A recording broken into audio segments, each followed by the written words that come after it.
നമുക്ക് വയനാട്ടിലേക്ക് പോകാം. എന്താണ് അവിടുത്തെ ജനങ്ങൾക്ക് ഈ വിഷയത്തിൽ പറയാനുള്ളത് എന്ന് കേൾക്കാം. പൊതുവെ UDF സർക്കാരിൻ്റെ തീരുമാനം തന്നെ കേരളത്തിൻ്റെ മദ്യത്തിൻ്റെ ലഭ്യത കുറയ്ക്കുക എന്നുള്ളതാണ്. കേരളത്തിൽ മദ്യത്തിൻ്റെ ലഭ്യത കുറച്ചുകൊണ്ടുവന്ന് കാര്യങ്ങൾ മുമ്പോട്ട് കൊണ്ടുപോകാം.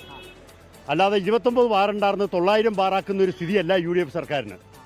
അപ്പോൾ ശരിക്കും പറഞ്ഞാൽ മദ്യത്തിൻ്റെ നികുതി കുറച്ച് കാര്യങ്ങൾ നല്ല രീതിക്ക് കൊണ്ടുപോകാന്നുള്ളതാണ് സർക്കാരിൻ്റെ തീരുമാനം.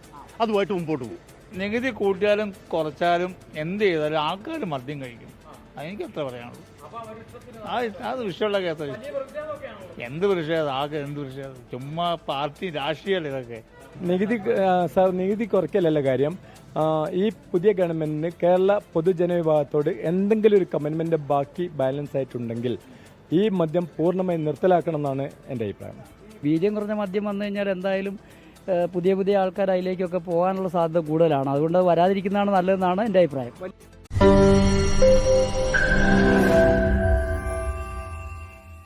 ലോകത്തെവിടെയായാലും ഏത് സമയത്തും 24 വാർത്തകളും ഓഗ്മെന്റഡ് റിയാലിറ്റി പാക്കേജുകളും എക്സ്പ്ലെയിനറുകളും വിശദമായി കാണാൻ ഞങ്ങളുടെ യൂട്യൂബ് ചാനൽ നിങ്ങൾക്ക് സബ്സ്ക്രൈബ് ചെയ്യാം.